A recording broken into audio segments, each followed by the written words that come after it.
The border war is back. On Monday night, Kansas and Missouri announced the resumption of their rivalry that had been dormant for nearly a decade. The teams will meet at Sprint Center in December 2020, starting a 6-game series between the schools. On today's SportsBeat KC, sponsored by Big O Tire, star columnists Vahe Gregorian and Sam Mellinger join me, Blair Kerkhoff, to talk border war, why it's back, and what it means. After a break, Sam and Vahe join me to do a little reminiscing. The World Series between the Washington Nationals and Houston Astros opens tonight, and it was 5 years ago the Royals embarked on their stunning run through the postseason to reach its first World Series in 3 decades. You'll hear us, and then you'll hear some clips from television and radio broadcasts of some of the biggest moments of the 2014 run through the postseason. It's Tuesday, October 22nd, and thanks for listening. Sam Mellinger and Vahe Gregorian are here, and for the last few years, guys, I was trying to figure out what new to say about the border war. The schools' positions were well known. Missouri never wanted it to end and thought it should continue after joining the SEC, and Kansas just said, nope, not doing it. Vahe, I read your column today. That was one of the first things you did, maybe the first thing you did when you came to the Kansas City Stars. You wrote about this topic, and Sam, you've written about it. I've written about it. We've all written about how Kansas and Missouri were never going to play again.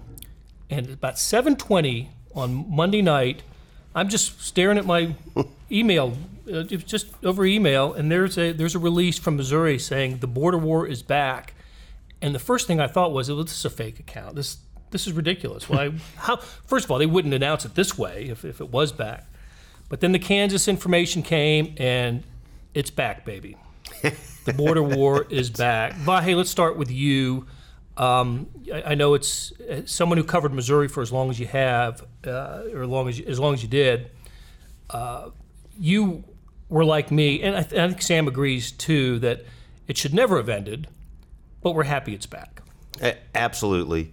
And you mentioned this in a tweet last night, and this is true for me too. You specifically pointed to those last 2 basketball games in your top 10. And oh gosh, I would certainly add the 2007 football game in my top 10. I know we're talking about basketball, but this thing gets in your blood pretty quick. And I remember being back in the day, 1990 or whenever it was.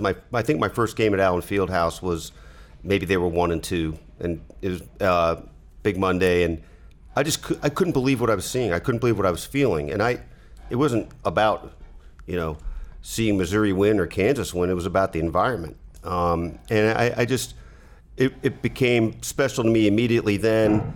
So special, in fact, I once asked my parents to come out and see a Missouri-Kansas basketball game, and I'll always remember my mom being like red-faced afterwards because she just couldn't believe what she'd been through, and she had no dog in the hunt. Like, what did I just see? What the hell is this? Yeah. But it was, so I've always felt that way about it. And one quick little other aside, it is funny about, that was the first interview I arranged when I got here. I just thought the first story needs to be they should play again. And so I got with Bill, and I still have on my tape recorder the very first interview with Bill here, and I'd known him a while, as you guys had.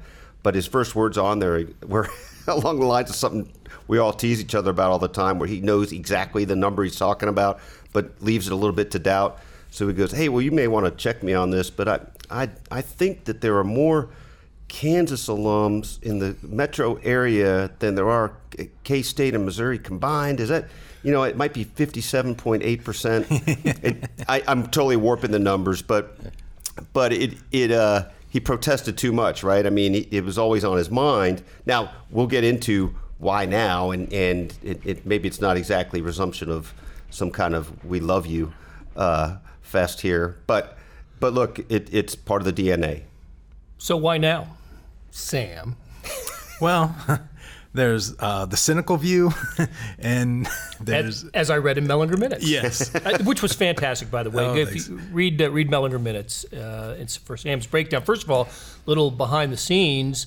You probably had Mellinger Minutes all sort of wrapped up and ready to go, and with a different lead. And came down from put my kids to bed and decided realized I needed a rewrite. I just one view is I liked Bill's line in Gary's story this morning about like I got the 7-year itch. But notably, that game next year is going to be in the KU season ticket package, the Sprint Center. So I don't know. Maybe that's a little boost to some season ticket sales that were, behind what Kansas has been accustomed to. I don't think you have to.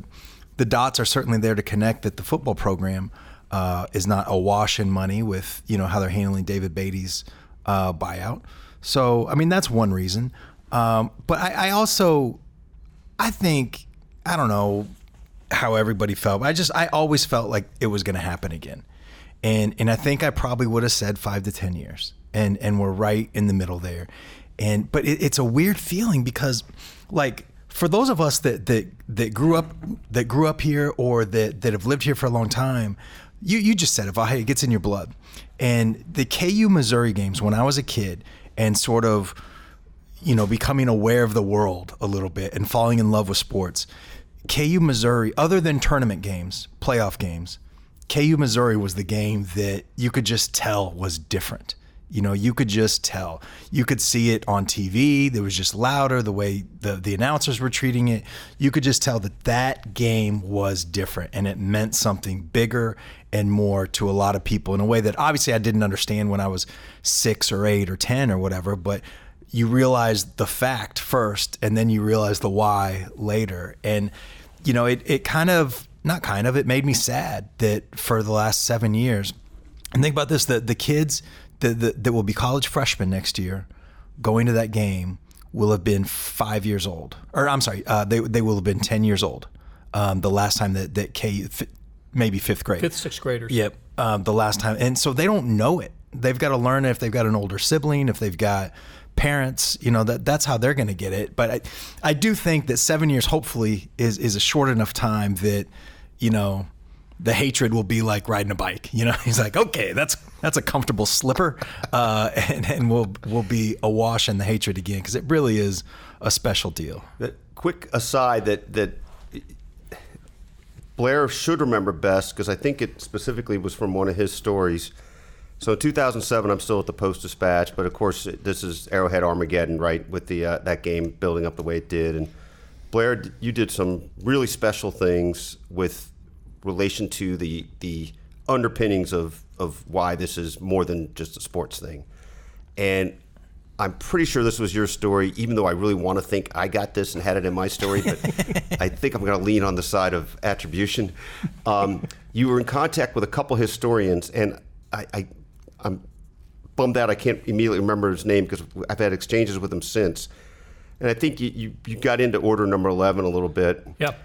But you also got into some aspect of this where maybe he told you about this or maybe you found it. There were people talking about some of the atrocities at the time and talking in the active tense along the lines of, we think we know who did it. That has always stayed with me, that was still kind of just present. Also staying with me is the plaque you pointed out on one of our first walks over to the Sprint Center, right between us, the Star and the Sprint Center. The origin of the border war is on a historical marker just outside of Sprint Center, between the Star office and Sprint Center on Grand Avenue, Grand and 14th. Yeah, it's like a couple hundred feet away. Yes, from the basketball court, basically. The collapse of the house that killed the wives and other women related to some of the guerrilla fighters that led to the burning of Lawrence in 1863, I think. So I grew up in North Carolina, and I fell in love with college basketball because of the rivalries in the ACC. And back when I was a kid, it was North Carolina State versus North Carolina, and then Duke Carolina was profoundly interesting and always has been, and it's ESPN pushed and everything like that. We understand what Duke North Carolina is.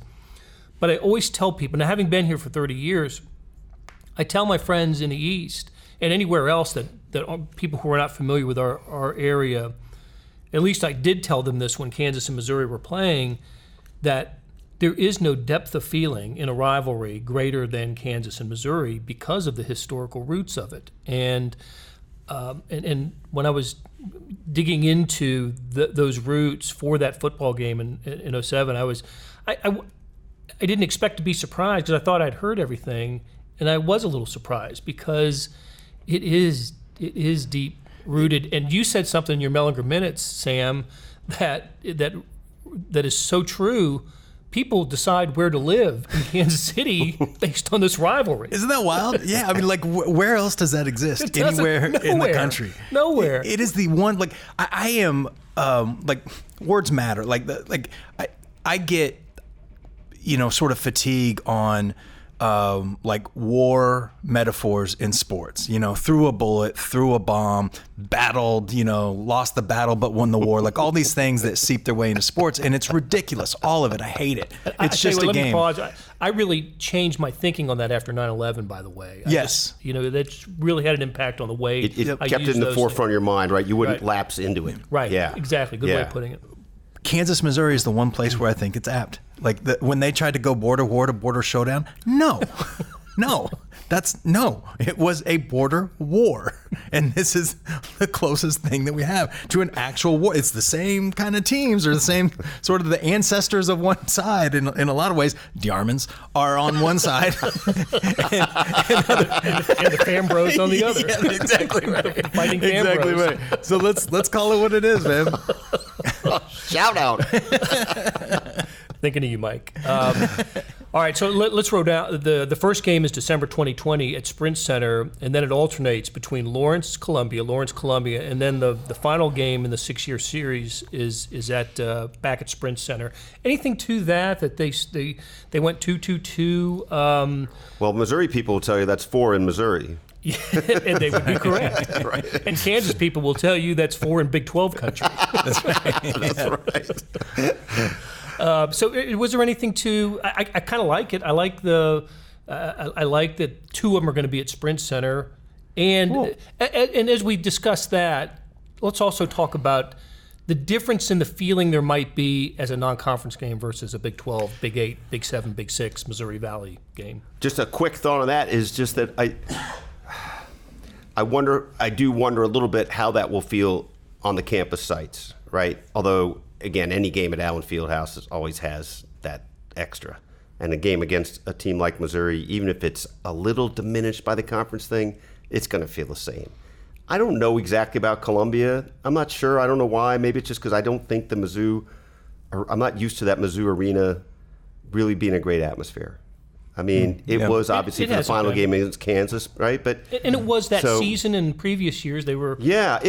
The Marcus Dedman, it would be, and teams. This will draw something out, right? But I mean, is it not just going to be crackling electric, whatever here, no matter what? I mean, that's a pretty. I like the way they're doing this. Maybe though, I wonder if it's a little test market for a future contract just in Kansas City. Maybe. It's interesting. Like I really like kicking it off here at the Sprint Center. It seems like the right format to do it in, and that the second year, the first campus game is going to be at Kansas would lend some credibility or whatever to the theory about the season ticket holder, because that in theory might be the year where Kansas is not eligible for a postseason game. Yes. If it goes the way that a lot of us it could. It could. But I like that they're getting all 3. I really do that if it was just at Sprint Center, I'd be stoked. And if it was just, home and home, Columbia and Lawrence, I'd be stoked, obviously. But I feel like getting all 3 of those venues involved is the right way to do it. The bragging rights game is sort of like it's the closest comp we have to anything like this, right? Kansas doesn't play a non-conference rival every year. But that place, those teams aren't always awesome or whatever, but that arena is always fun. It is. I mean, it is the closest comp. And I wonder, I'm sorry to interrupt, but I wonder if they'll do it like they do at bragging rights and just half and half, like Texas, Oklahoma. Didn't they try to do that for the exhibition game 2 years ago? Or did they I don't think they did. They willy-nilly the tickets? I think they willy-nilly because it was not last minute, but it was a little bit late. It was a little bit absolutely late. late. Right? It was very spontaneous. Yeah. When I seem to remember Kansas fans at the time saying we have no interest in this. Oh, yeah. It was just kind of silly. And that's been one of the silly things, right? Yeah. They've taken their cue from Bill's words a little bit on that. Although Bill always did hedge a little. And just in reviewing some of the things he said, he was always kind of like, well, we miss them, but we're not interested in them. I always felt like Bill and fans were kind of playing off each other a little bit too. They were feeding each other about, it was a thing for Bill to be able to say, and like the fans, yeah, that's our guy, and vice versa. It just seemed like they were in it together. Yeah, you're right. Well, just quick back to what you were actually talking about instead of where I took it. That Missouri-Illinois game, we've all been there. I've been to a lot of them just because I worked in St. Louis a long time, and it's a treasure. Mm-hmm. What I haven't thought about until this minute is, okay, it's December 20 at Sprint Center. That's usually about the time the Missouri-Illinois game is, right before Christmas. Right. If I haven't looked, I assume December 20 is a Saturday. I'm assuming. It may not be. I would guess that. Would they go? I can't imagine they'd go back to back with that. Would they? That's pretty high peak intensity, just nuclear. It's a Sunday. So it's a Sunday. So look, maybe Missouri's going to do. If I haven't looked at this at all, I'm assuming that contract is going in perpetuity, or at least for some years to come with Illinois. But maybe that's between Christmas and New Year's now. I think it's completely hinged on holiday season before. It has been played, I think, after Christmas a time or two, but I could be making that up. I think this game is in that window that has traditionally been Missouri, Illinois. Right. The other thing I wondered is when it moves to campus sites, will it finally be part of the Big 12 SEC Challenge? That's could it be?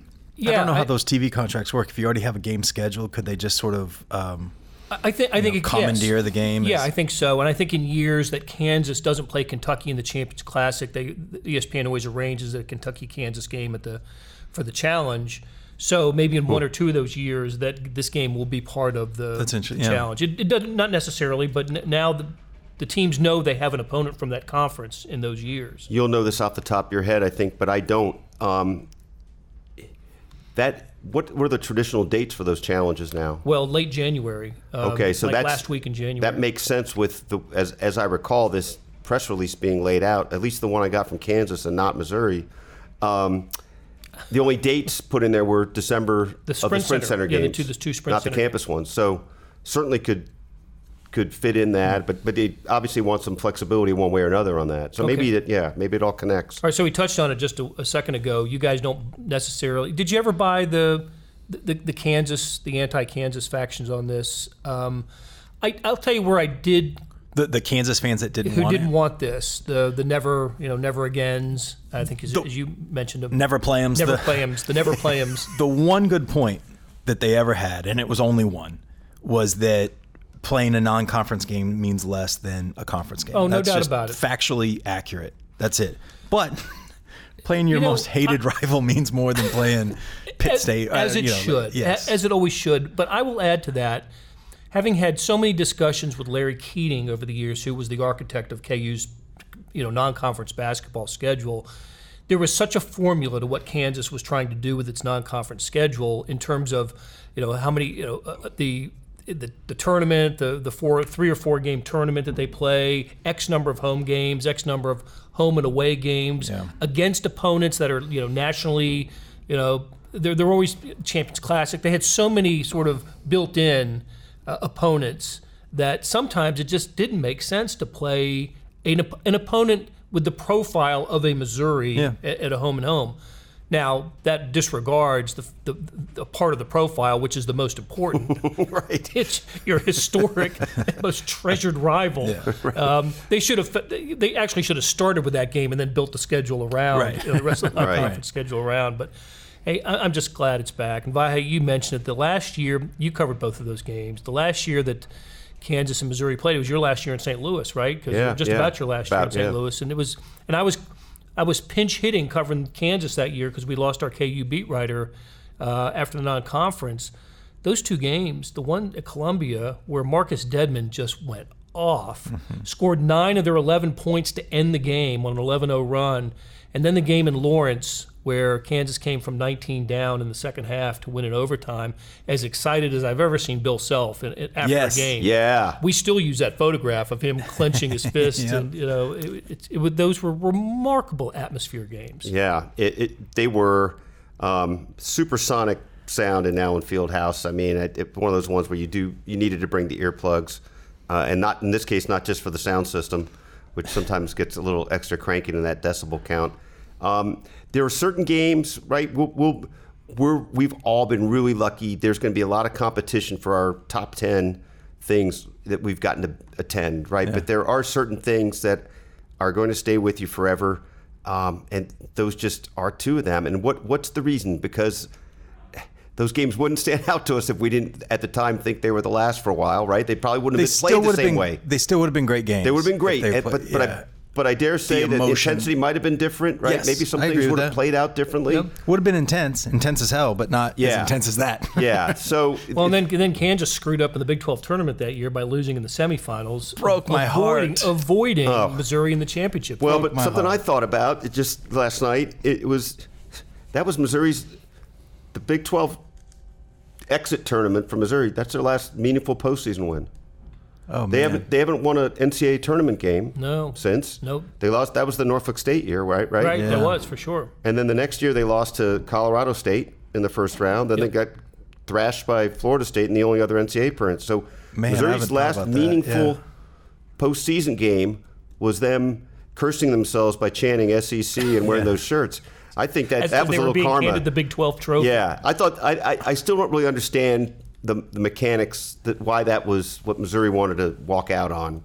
I mean, I thought it was I thought it was bad form. Yeah, Just, it was. I It thought was, it was but bad I think form. it was. But Sam, you love that kind of stuff. It was funny. Go ahead, but We'll turn to the junior member of the panel here. It was funny. It's a war. It's a yeah, I war. mean, it's like It's sort funny. of. It was funny. It's sort of what happened. I mean, I think that any fan base, I think they might have been doing the same damn thing. You know. well, I have thought regardless. about this a lot. You know, the scenarios are imperfect here, but KU goes to the Big Ten and Missouri's still in the Big 12, right? Or somehow KU ended up in the SEC, whatever. Yeah. I mean, how much would each side have handled this the exact same way Absolutely. or differently? Exactly. Yeah, Right. exactly. I mean, the only difference is there's not like a Big Ten chant. Like there's not like a. They would have had to like figure out something Nothing like just catchy. go Big Ten. Yeah, nobody ever chants that. That's the only difference. My memory of that season, like I just remember that was the year that my wife and I got married, and we scheduled the wedding, and it happened. It was on. It was such that February 18th was the day. I remember my anniversary, guys. But then the KUMU game was like the next day or 2 days later or something like that. So it was going to be our honeymoon, right? And we only had one columnist at the time, and I remember like for a second wondering if I should like try to move the wedding. I quickly I'll tell you, weddings have been moved for life. I quickly determined that was not the best course of action. But the first game of that, the Columbia game was first in that season, and it was the Saturday before the Super Bowl. The Super Bowl was in Indianapolis that year, and so I drove from Indy to Columbia. I can't remember how far that is. To watch that game about and 6 just hours. 6, yeah. you know, and I'm like, hey, you know, if this is the only one I can make, I'm damn sure not going to miss it. Watched it and drove home like happy as I was like, you know what? That was the game. There's no way the second one's going to be as fun as that. Like that's as good as it gets. You saw the game. Yeah. And then 3 weeks later. and I'm watching, you know, and I'm not complaining, obviously, but I'm sitting there watching from a hotel room in Hawaii. And I'm like, this game appears to be better than the one I saw. Well, as I recall, the Star called in the veteran, I don't know if he's a left-hander or a right-hander, but Joe Posnanski came back and wrote off that game for the Star. Oh, did he? Yeah, He did. Yeah. So they gave That's him what it awards. took to make up for the vacuum. Come back, Junior. I never knew that part of the story. That is great. All right, guys, the reminiscing will continue after we take a break. It's the occasion of the World Series starting tonight, and it's the 5-year. It's been 5 years since the Royals' postseason run in 2014, and we are going to remember some of the big moments on the path to the World Series for the Royals. Back after this. When it comes to saving you money on tires, nobody does it better than Big O Tires. Like saving you up to $120 on select sets of Goodyear, Yokohama, Pirelli, and Continental tires now through November 3rd. That's $70 off instantly, plus up to $50 back by mail-in rebate when you purchase using your Big O Tires card. Hurry into Big O Tires and see how much you can save. Big O Tires, the team you trust. For the location nearest you, go to bigotires.com. Hey, it's Blair. Hey, we have a special subscription offer for SportsBeat KC listeners, unlimited digital access to the Kansas City Star's award-winning sports coverage. Sign up now for 1 year of Sports Pass for access to all the sports news, features, and columns we have to offer. And it's only $30. That's a 40% savings off our regular rate. For your convenience, your subscription will automatically renew after the initial term at $50 unless you tell us to cancel. A lot of subscription services won't tell you that. They'll just sneak it on there. We just told you. Your subscription helps support the sports coverage of kansascity.com and the Kansas City Star. Please visit kansascity.com/SportsBeatKC offer to get this special offer. And as always, thanks for listening. Back with Sam Mellinger and Vahe Gregorian, we're going to talk about the Royals' 2014 playoff run with the Nationals and Astros getting ready to kick off the however many number it is World Series. What is this? Do we know? It's 100 and it's got to be about 100 something. 100 and something World Series tonight. But before we get into the postseason, here are a couple of numbers. On June 19th, 2014, the Royals were in first place. They were a first place team, game and a half up. It had to be the Tigers, right? Because they were still the division kingpin. On July 21st, they were 8 games back. They had taken that big slide. They were 2 games under 500, and that's when they started that 24-6 run, got back to first place.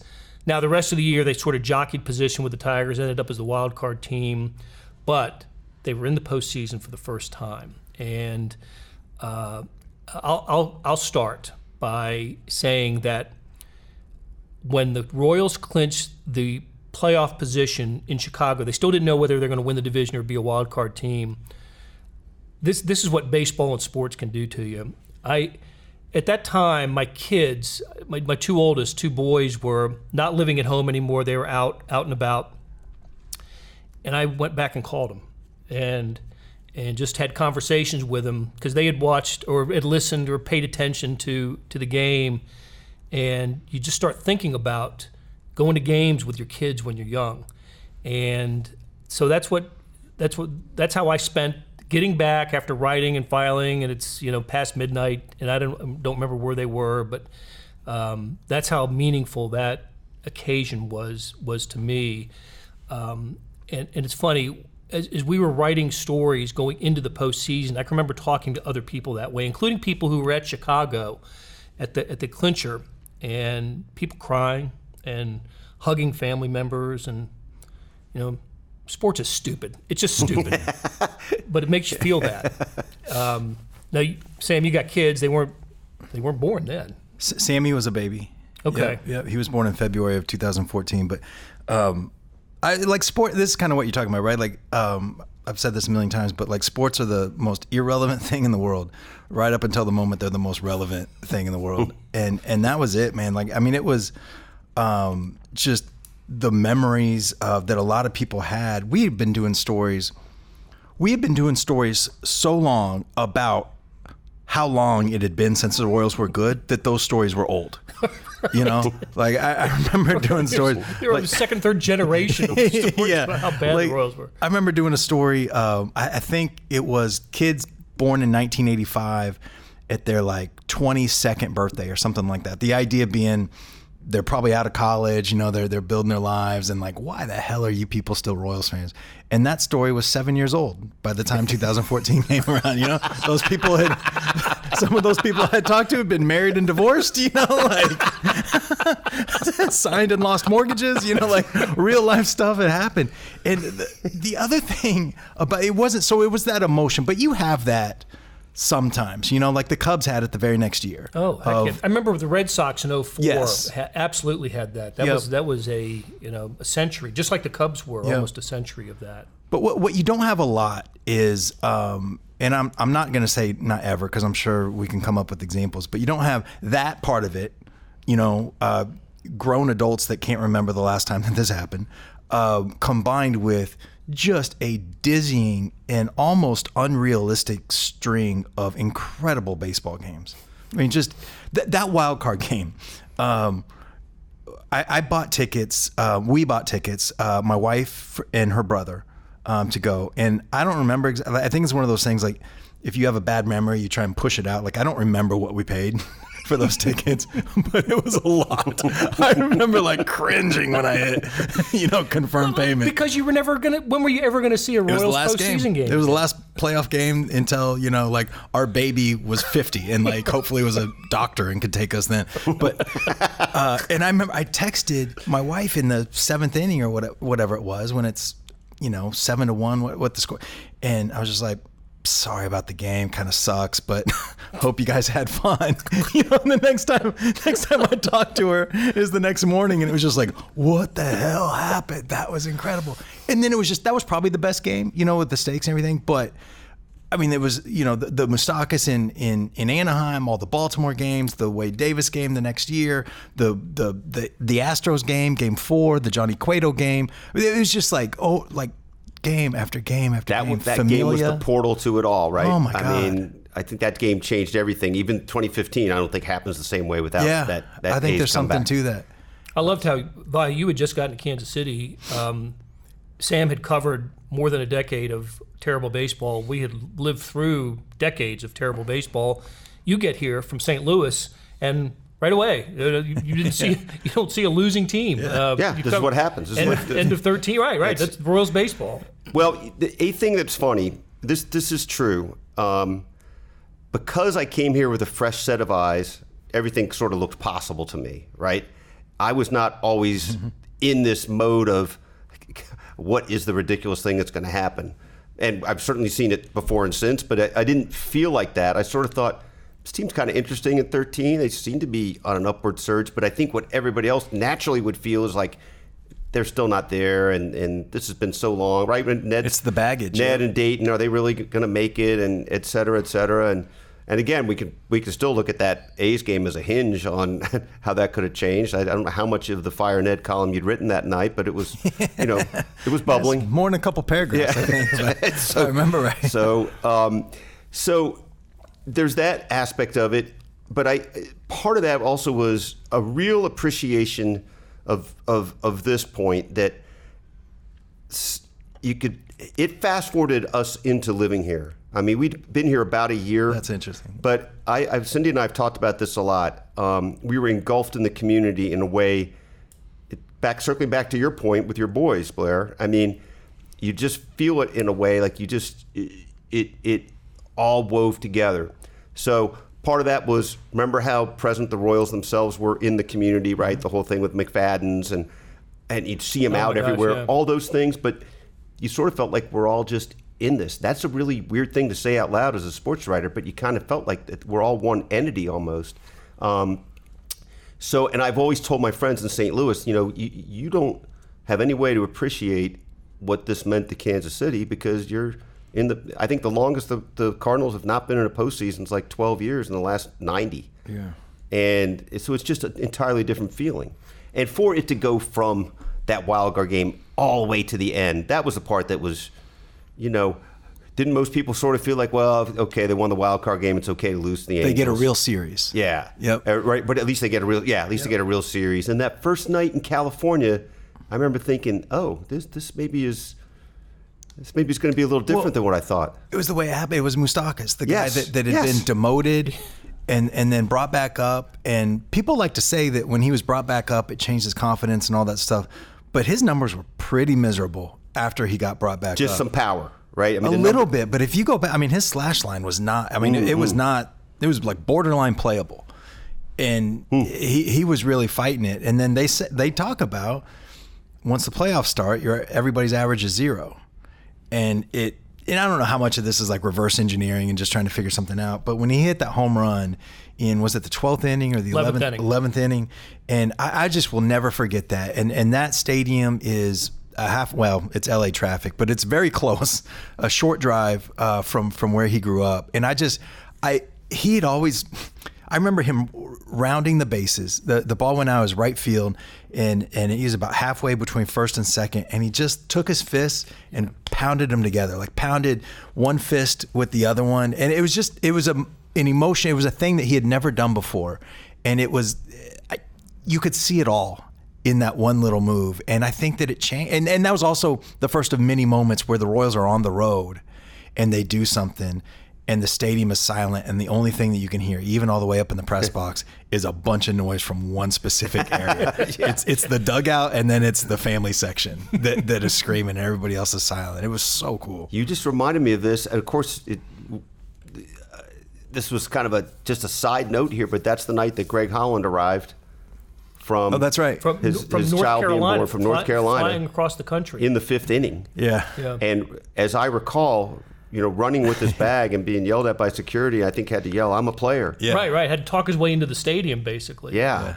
Just weird side note. Yeah. What I remember about kind of what happened on the field besides the home runs, Moustakas in Game 1, Hosmer had the walk-off, but the game-winning home run in Game 2, was the outfield defense. The Nori Aoki catch, the Lorenzo Cain catches, Dyson had a great catch. I just remember thinking, this is a charmed team. They're getting opportunities to make plays, and if you're the other team, how demoralizing is it? The Angels had the best record in baseball, or at least in the American League that year, and they just had to be demoralized watching the Royals make all these crazy catches. And then, of course, though, the Royals are going to get squashed by the Orioles, the dunce versus the genius. Yeah. All that, right? That was the narrative. Like, well, they've come this far, and we know they swept the Angels, but now they're up against the real team. Most home runs in baseball. Yeah. And little ballpark, outfield defense won't matter as much. And that was it was back in Kansas City, but I remember one of probably a dozen. But Alex Gordon having an incredible catch. Remember when he just rammed into the wall? And he laid there. He did what Hochevar later called a total Gordo move, where he just makes the catch, runs into the wall, and just lays there like he's dead for like 3 seconds. Tell people, "Uh-oh, is he really hurt?" And then he just pops up, blows a bubble, and throws the ball back to the field. The Moustakas catch. I forgot. Was that the Orioles series? It was, and it was in Game 3 because I remember it happened at night. And Game 4 was in the afternoon. Yep. There's just. I've come to think that, like when they start building the statues. It should be those moments. It should be Moustakas going horizontal. Yes. It should be Salvi reaching all the way across the plate. It should be Gordon pointing to the sky after the Familia homer. I mean, there's a million like that. And no one player probably deserves a statue based on his career accomplishments. I mean, we'll wait and see what Perez does. Yeah. But I totally agree. To represent those 2 years, it's a collection of those moments because I see them. I see him all the time, those moments. I also remember, let's before we finish, let's talk about Ned Yost, how his demeanor throughout the whole thing. He was, crusty Ned, we called him, and among other things, but I can't believe he was so relaxed and just friendly, and his demeanor had changed during the postseason. I think this is how I see it, and maybe we've even heard people say this, but I think winning that A's game just unlocked everything. And I think we then saw the Ned that people who really know him see a little bit more. I remember just this odd thing when they were getting ready to go play the Giants. It was one of those workout days here, right? Gets in between or something, and I just asked him if he could sit down and talk a few minutes about his childhood growing up there, and he was like, "Oh, sure, that'd be great." Yeah. I mean, it just doesn't for our listeners. I mean, it's just Ned certainly was cooperative and crusty at times, but cooperative. But at the kind of biggest moments of their lives, they don't just say, "Let's sit down and talk in the dugout for a half hour," and he did. And I just thought that reflected his state of mind at the time. Yeah. Can I tell one more story that you guys please. have heard me tell this story just like in private a million times. The listeners should know that Sam is like bouncing up and down in his seat as he says this. Well, I love this story about, because I'd been talking to everybody around the team about how much has to go into this. And you have to have good baseball players, obviously. They have to be focused, obviously. They have to be healthy, obviously. But there's also an amount of luck, that plays into it. And the Royals got every little break. And that's not to diminish every team gets breaks or whatever. But somebody, and I won't use his name just because it wasn't that kind of conversation, but a member of the front office was like, I got a story for you. I was like, okay. And he said, I forgot who got hurt, but they needed a spot start for a game in Toronto in 2015. Was it 15?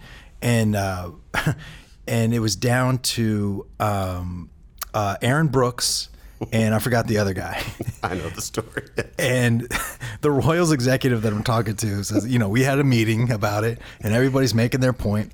And he said, I pounded the table. And, everybody, there's always a pound the table part of these stories. He said, I pounded the table. And I said, I don't know if Aaron Brooks is going to give you 7 innings and only give up 2, but I know for damn sure he's not going to get lit up. He's not going to poop the bed. He didn't say poop. And then we all know what happened with Aaron Brooks. He went like 2/3 of an inning, gave up, I think, 1,000 runs. I'd have to double check it. And so my guy, he's telling the story and he just goes, oops. And the point was, you can even make some mistakes. That was my biggest miscalculation. That is, I was looking at everything that went wrong with the Royals in 14 especially. And remember, Hosmer got his wrist or hand broken on right after the trade deadline had passed. Yes. I was like, a team like this has no margin. They're screwed now. But that kind of opened my eyes. Everybody has stuff that goes wrong with them, and you can make it up somehow, some way. Can I just remind of also, you're triggering this thought, just another sort of little thing. It sort of hinges, again, a little bit on the luck thing, but on just sort of the oddities that played out. We might have talked about this even on a podcast recently. Probably when we were talking about Mondesi, him joining the Royals that year. But I can't forget about a 1-0 win they had in Oakland. Yeah. It was a Mondesi home run. No, Ibanez. I'm sorry, I keep saying Mondesi. I meant Ibanez the whole time. Sorry, Ibanez. So he hits that home run. It's maybe the only thing he really contributed on the field. Uh-huh. That's the difference between them playing the wild card game at home and on the road, I think. I think the way it played out. And that's probably the difference in them winning that game. It at least seems to be. And he was more than that. But that was an example of what you were saying, Sam, that this is the stuff flowing for you that you don't know how it's all going to come together. Yep. It's its own magic. Yep. That was fun, guys. As we leave, we're going to you're going to hear some clips. You're going to hear Fox Sports call of Sal Perez's game-winning RBI in the wild card game. After that, you'll hear Denny Matthews' call of Moustakas' 11th inning home run in Game 1 of the ALDS against the Angels. And then maybe what I think is Denny Matthews' best call of the postseason, the final out of the 2014 ALCS against the Orioles. And then the Fox Sports broadcast call of the Alex Gordon at bat in the 9th inning of the bottom of the 9th of the World Series game against the Giants. We didn't talk anything about the World Series, which was the 7th game, and I think I read this only the 4th time in baseball history that that a batter came up with a chance to win the game in the bottom of the 9th of Game 7 of a World Series was Sal Perez after Gordon. But we're going to give you Gordon's base hit and then run around the bases here. So enjoy these, and we will talk to you again soon. Now looking for a 2-out hit. Pass forward into left field. The Kansas City Royals are walking off into the ALDS. Next pitch to Moustakas is belted to deep right field. Back goes Calhoun to the wall and gone. Moustakas on a 1-1 pitch got it over the right field fence. Bouncing ball, Moustakas, fair ball. Sets, throws, Royals win it.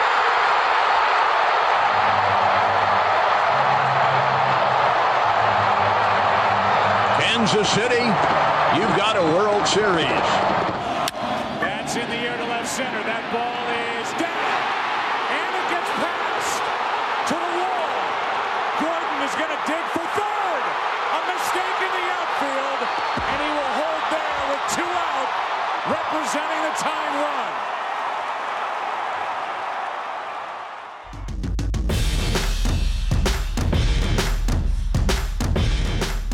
That'll do it for today's show. Links to Vahe's columns, Mellinger minutes, and other stories written about the return of the border war can be found in the show notes and on kansascity.com.